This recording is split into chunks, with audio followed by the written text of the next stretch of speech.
Hello, this will be part 16 in the series An Ancient Legacy, and in this particular episode I'm going to look at the legacy of weights and measures and how it connects to currency still to this date. Pardon me. So for instance, we see the US dollar bill, which in itself is a hermetic masterpiece. Now it's got George Washington on it. Straight away, anything with George Washington on it has this symbolism, this measures built in. You also notice the olive leaves on one side and the acanthus leaves on the other. The olive and the acanthus are part of the symbols that go connected to the golden age of Apollo. So that's one connection there. But also I'll be looking at the unfinished pyramid there. I mentioned in an earlier episode, some people have already noticed these things, but there's a few other elements that are worthy of mention, and of course the eagle, 13 olive branch, 13 arrows. Again, that's something that's already been talked about, so I won't. But another thing to consider is a quarter dollar. This in itself is part of this legacy. And well, there you go. And anything with that, anything connected to the conscientious member of the craft, he was not just a mason, but he was a practitioner of the ancient craft. He was very much into survey, town planning, all these types of things, which are so important in regards to this particular element. And yeah, so coins and notes are about as hermetic, as deeply symbolic as you can get, and we'll have a look at that in this particular episode. Hello, this will be part 16 of the series An Ancient Legacy, and now in this particular episode I'm going to be I'll be re-examining some parts that I've talked about, but looking at how it actually is an ancient legacy and carries on and hidden in plain sight, as they say. But weights and measures, Hermes, god of weights and measures, hence Hermeticism, god of science, god of knowledge, god of trade, and the equivalent of Thoth, which was the Egyptian god of knowledge, of weights and measures, same exact thing. And this is, well, the legacy, the knowledge, the wisdom of Hermes or Thoth, let's say, has been passed on. So here we see Egypt, Sumer, Babylon, and the Indus Valley civilization, the three recognized official beginnings of civilization. The official version will say that they developed independently without any trade connections until, so roughly around the year 3000 BC, they just all sort of popped up, very sophisticated maths, geometry, and brilliant engineering, and yet they weren't connected, and it was only, roughly around the year 2000 BC they'll start to admit to some connections, especially in regards to trade. But so Egypt, Sumer, and the Indus. There we see even like the Sumerian, especially their geometry. Egyptian, or you just look at the pyramids. Again, the official dating of the pyramids and what I think is a more realistic date, I would disagree, but I'm sticking with the official dates. And we have the Indus as well, which is still very enigmatic because we haven't quite cracked their language yet. However, especially in episodes 1, 2, and 3 of this series, I went into the connections between the measuring systems and how they tie in, especially to defining the Great Pyramid.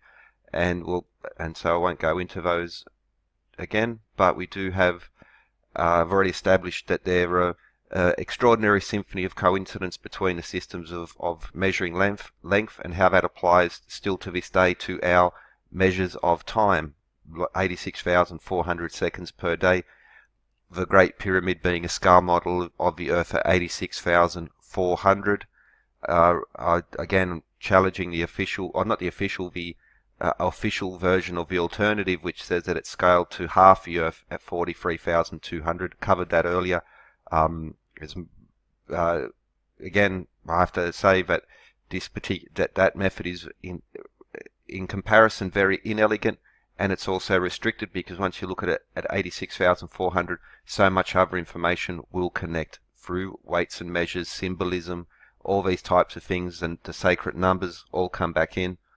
and it's again part of a much more coherent system, and again it's relying on a three-dimensional view of a three-dimensional object rather than a two-dimensional view. But let's move on. So we have measure, but how do we have connections to weights? I touched on that. Well, this will also incorporate the metric system, because the Royal Egyptian cubit, well, a 1 second pendulum, and a 1 second pendulum is defined by the meter, and we have that section of arc creates a Royal Egyptian cubit, hence 86,400. However, in regards to ancient metric, well, we'll have to look at that through the weights as well. So established measure, now we have a look at weights. Now, I touched on in previous episodes the units of weight used, for instance, in the Indus, 13.66 or 13 2/3 and 27 1/3 grams. That being established, we have some very strong evidence for that. However, so the Indus scale, 27.3, the Egyptian scale, well, again, 13.6 and 27.3 grams. Now, again, this is an extraordinary symphony of coincidence, that it all ties in with the measures. You know, this is very solid information. This is not relying on interpreting some sort of religious text or something like that to try and get it to fit. Now, they actually do fit. That's an important point.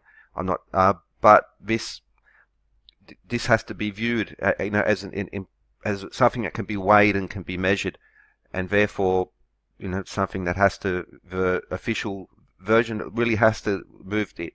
But anyway, again, I'll keep going. Now, so we had it already 2,500 BC and earlier, so between 3,000 to 2,500 BC, we see that this system of measures connected, and what better way to connect civilizations through trade, just like we do now, standardized weights and measures, like we have meters and kilos now. This was the ancient trade equivalent. And so now go later to Greece. Now, in this earlier series, I mentioned the connections between the architecture of Greece as well as India, later parts of India such as Sanchi Stupa, Kandiria, Kailasa Temple, all these incorporating the same numbers, proportions, which all come back to the Great Pyramid, but that's already been said. So what we have is the Greek, or the Greek half ounce, 13.66 grams. We see this corresponds to the Egyptian and, of course, to the Indus civilization. That's a half ounce. Now, a whole ounce is 27.3 grams. Of course, this is from the Ptolemaic period, so this is Greeks in Egypt, the Ptolemy, that's, yeah, the Ptolemaic period, and the Greek ounce being 27.3 grams. Furthermore, we need to get, like, so the Libra, which is the word pound, and the constellation Libra, the scales, you know, literally symbolizing the way to measure these things. And we have similar in other constellations. So Aquarius carrying the water bearer. Now the amphora would be filled with water, and that was a standard way to calibrate and to establish both dry and liquid measures in ancient times.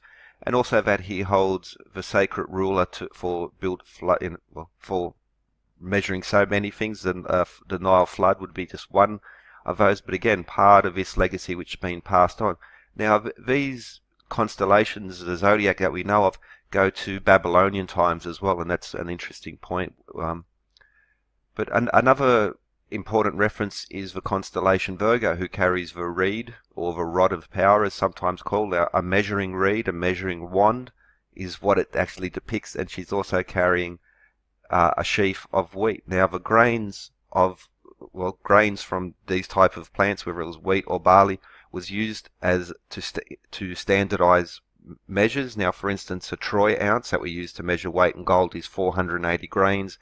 When we talk about bullets and the gunpowder, we still measure those in grains. This is still used. But however, so we have a system of measure through Virgo, and we have a system of weight through grains. And, well, now if we consider this, at Virgo, you notice that her hand is directly above the constellation Libra. Now we also have or sextans, Crater, Corvus. Now Noctua, the owl, would be here, but that's no longer an official constellation. But the rod and the grains to measure weight. So that's written in the stars literally there, and it passed on. This is the Babylonian zodiac, went through the Greeks and comes to us today. And this symbolism is important because kings and queens still carry the rod and the orb, the weight and the tool and the ruler, as literally the ruler defines the ruler, and we also have weights and measures. So this is what we're seeing depicted in these type of things. It's about weights and measures, and there's more than a few references to this throughout the constellations. Horologium being a measurement of time, and so many other things. Now, in Babylonian times, Virgo was connected to Ishtar or Inanna, and she holds this rod and a piece of string or curled rope, which is literally a symbol of weights and measures. So, for instance, the Code of Hammurabi, he carries that as well. The Code of Hammurabi, one of the earliest books of law, was so much of it contains weights and measures. What, for instance, how much you had to pay in compensation for this, how much you had to pay tradesmen wages. It was all all the Magna Carta. All these books of law is really about a book of weights, including the U.S. Constitution. That was and this will be a feature in this particular episode, because the Constitution was also setting up a system of weights and measures. Inanna, I mentioned Ishtar. Well, Inanna's descent into the underworld. It's one of these really ancient Sumerian Babylonian poems that actually talks to what the Anunnaki and that really is, as opposed to the Sitchin misinterpretation of these things, which has led to Nibiru and all this other fluff. But anyway, she had to pass through 7 gates, and each time she had to lose a piece of jewelry or clothing. The first thing she lost was a measuring rod of lapis lazuli. Again, just like the Epic of Gilgamesh, there's all these symbolism in regards to laws, weights and measures, and the importance of these things, because you can't do astronomy, geometry, trade, engineering without these very basic elements. They're the fundamentals of science still to this day. Here's around about 1000 AD depiction of Virgo, and she carries the scales. Now, so this is Virgo and Libra coming together. So again, we see, like, I didn't just make that up. Libra is connected to Virgo, the scales. Now, this symbolism carries on as Virgo carries the rod of power, the rule of law, and the scales of justice. And this is again this would more be connected to the trivium, but these elements are also essential to the quadrivium, the geometry, arithmetic, astronomy, and music. The sciences, and they, of course, are all based on systems of measurement. And again, just an example where we still see the kings and queens holding the scepter and orbit, a symbol of power. And it's also worth noting that in Egyptian legend, the constellation Virgo represents Isis, the greatest of their gods and goddesses. While fleeing the dreadful typhoon, Isis dropped a sheaf of wheat, scattering grains across the heavens, culminating in the shimmering star. The Milky Way is also connected to these elements. So just another example. These cultures all got the same elements going on as Isis and Horus, and even, so I always say, sometimes said the Milky Way, because even older pictures of more original depictions of Mary around about the year 1000 will show her with single bare breast, milk coming out. Here we see another example of this as well, the Milky Way. Now, Greece, now even 328, earlier in this series I went to it, how many places around the world. 328 appears in the major temples, not just some random collection of rocks, but major henges and temples. And we also, 27.3. Now this was also passed on to, the Greeks, ancient Egyptians, Old Kingdom, and the Indus, and also in Rome, 27.3 grams being their ounce, because the Romans inherited so much from the Greeks. I notice the cornucopia as well, but the Romans inherited from the Greeks from the Babylonians from Sumer and Egypt, of course, and it's all one long legacy. Now, interesting feature. This is included in Greek coins, but more often than well, it's hard to say more often than not, but quite regularly, it's not uncommon for. So this is a half ounce, 13.6 grams, just like the gold Devon. Is 27.3 millimeter diameter. But this seems to have been a standard also in coins, including in the Greek era, and of course moving on to the Romans. So we see both weights and measures and metric measures coming together, which is very interesting because, okay, there's also 27.3 gram coins at a 27.3 mil diameter, but also like the dextans, dry measures, using the amphora, liquid, like larger liquid measures, 273, 328, all coming back connected to one another. So from the Sumer and Egypt through the Babylon to the Greek period to the Roman period, we see these same measurement systems coming. Now here's some sample of gold weights from Africa, which now people have connected to the Islamic ounce, and we see what's that, 27.3 grams. Again, part of this ancient continued legacy. Spanish pieces of 8, that's where you see the parrot, pieces of 8. Well, a doubloon, 27.3 grams, otherwise known as 8 cobs or reals. So 27.3 grams or 1 ounce will be divided into 8 segments. So the pieces of 8 are being 27.3 grams or 8 cob these real. This is an important feature because it carries on. So now we come to the American, the Liberty, the silver dollar. Again, 27.3 grams, which would be 8 cob or reals. This is where the expression 2 bits comes from. So I mentioned the quarter dollar, $1/4.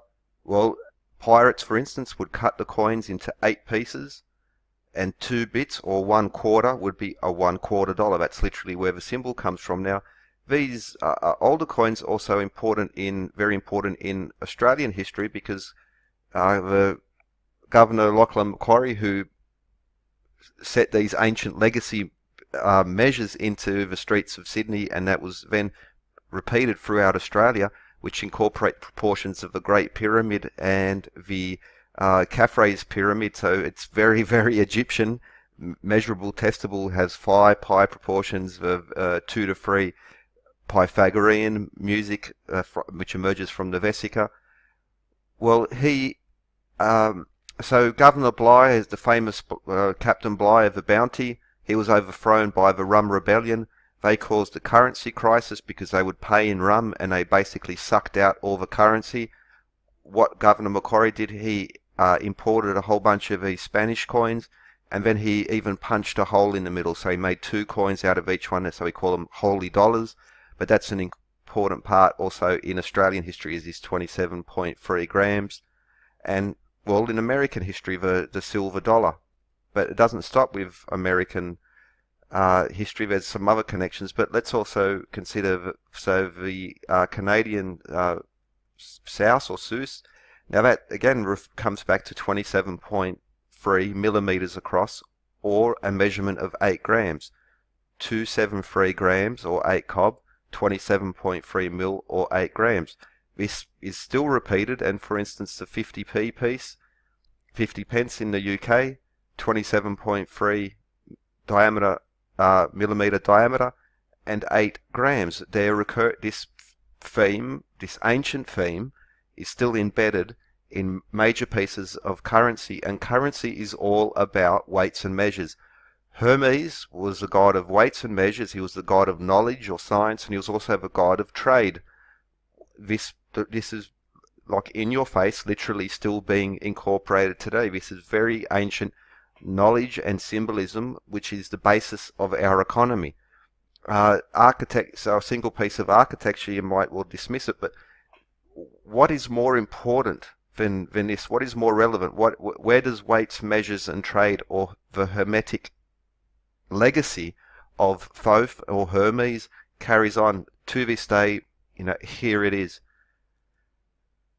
So Thoth, Hermes, Mercury, gods of weights and measures, that's written into the history.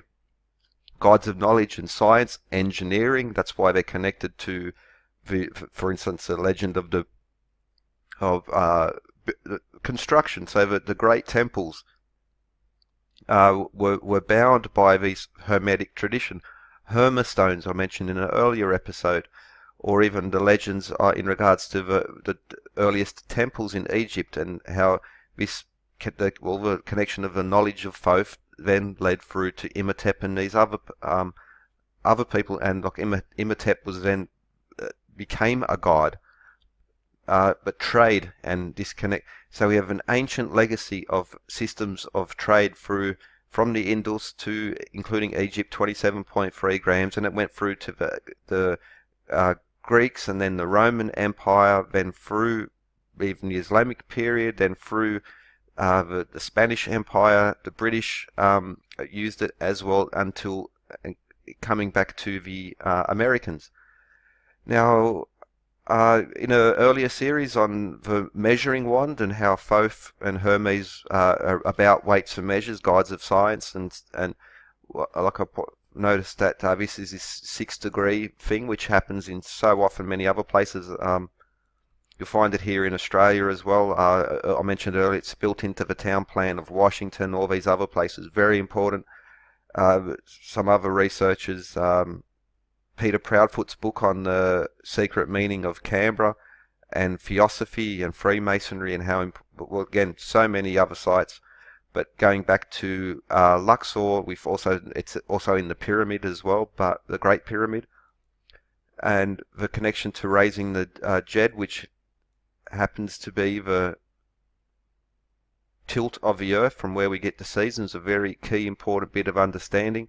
Now that's incorporated into the dollar bill. There we see the angle. And back to 6 degrees. Now, I can't remember if it was Chris Fisk or Jessica commented on my video that the US dollar bill also incorporates this 6 degrees. So we have the angle of the shadow side of the pyramid. Well, it does. There it is. 6 degrees again. Now this is built into the street plans of Sydney. I already mentioned Governor Macquarie. Just so many other places, but this is extended, this is carried on. Now we have 23.5 degrees there, and then we have also incorporate 6 degrees. What's 23.5 plus 6? 29.5. There are 29.5 free days in a synodic month. That's a relationship of Sun, Earth, and Moon. In a previous episode, I went through all these structures, ancient ones across the world, incorporate this particular number. I did it's still now in Washington, in New York. It's built into these ancient units of weights and measures convert to our major public buildings at 29.35, and here we would notice it as well. So the dollar bill incorporates overloaded with ancient knowledge and connections to Theosophy, Freemasons, Rosicrucians, going back in time, these organizations who are very maligned now, and I think that's very unfair, because for instance, the Illuminati of 1776 was against the divine power of kings. It was for universal literacy. It was for the emancipation of women. It was for all these things that we consider as our sacred rights now were actually brought forth by the Masons of the United States, who opposed Masons in Rome and in London. So it's not, this. It's like saying, what's a Catholic? Well, there are so many different branches of Catholicism now. Just because you're a Catholic doesn't make you a pedophile priest. So that's one of the things. So with this American Masonic tradition and what they did with regards to Constitution, the breaking away from the divine right of kings or the absolute power of the popes and the princes and all these things, moving towards a more egalitarian, equal society based on the rule of law, rather than again the divine right of popes and princes. And so, but that's something else. But that's something to consider, because unfortunately the David Icke, Alex Jones brand of I have to say hysteria, because it's, yeah, if you it, they're fake news just as much as what CNN is. That's just the fact anyway. So we have 6 degrees. So we have this system of ancient knowledge. This ancient legacy has been passed on through time and is still with us today. It's in our currency, weights and measures. Now, there are a lot of other examples. So you'll see 27.3 gram coins. Now, a troy ounce, which would, most of these, especially gold and silver coins, will be a troy ounce of 31.104 grams. Again, a very interesting number, or 480 grains. But the India Sangra medal is another. Now, so this was post-independence from Britain. So this was, and the ancient people of Mohenjo-Daro and Harappa used 27.3 grams. Even notice, 33 rays. Again, that's another connection. Again, an ancient one, still used by Freemasons, but its origins go back to the beginning of official recorded civilization and time. And by that I mean this is why the study of weights and measures is so important, because we can draw connections, measurable, tangible, solid connections to break the official narrative of history, rather than using some very dubious, I wouldn't even say virtually fraudulent assertions made by some. But here it is. This is the legacy. This is still passed on to this day. It's been travelled down in time, moved through in time. It's incorporated in astrology, and I prefer the term astronomy. Like literally, the symbols are written in there. They cross cultures, they cross time, they bring us all together. And just like the 12-inch foot rule, it incorporates knowledge. It's brilliant. It's a system of knowledge. That crosses a quadrivium. And again, that's one of the reasons why I find it very sad that you see so often, if you mention the imperial system, you just sort of get all these, I wouldn't call them trolls, I'd just say, misled people who would seek to erase the imperial system of measures from history because they think the meter's so great. Well, the meter is great, but the meter is actually the lesser cousin of the imperial system, which goes back to pendulums and the second. And 1 meter is a measurement of time as much as it is a measurement of length, and that it's 86,400 seconds per day. The clock that we still use now, 12 hours, 24 hours per day, 1440 minutes per day, 86,400 seconds per day, is part of this imperial legacy, and it incorporates knowledge, deep knowledge. It brings together multiple fields of knowledge, and it's very easy, or in comparison to the modern schooling in regard for astronomy, for instance. You come out of school, and unless you study astronomy, you wouldn't know the size of the Earth, you won't know the size of the Sun, you won't know the proportions of distance, you won't know any of these things. Under like the system that I went through, the meter was sacred, but it was just like a long string of meaningless numbers. But through this method, we bring, with a small group of numbers, we bring profound knowledge together, very beautiful knowledge. And so, for instance, by whether you study astronomy, music, arithmetic, or geometry, you end up learning about all the others. And by whether you like it or not, you're forced to do these by studying this Hermetic code. And weights and measures, again, very dry subject, but it is very tangible. It's very strong. It cannot be dismissed. It cannot be reinterpreted as one symbol or for instance, a religious text. It's how you read them. It's how you choose to read them. But when you were talking weights and measures, that is a form of as absolute truth as what you can get. And again, it's been passed through time. It's still with us today. Literally still with us today in even the metrics. And it's part of this ancient tradition, gods of knowledge, gods of weights and measures, gods of trade. And there it is. And also the dollar bill.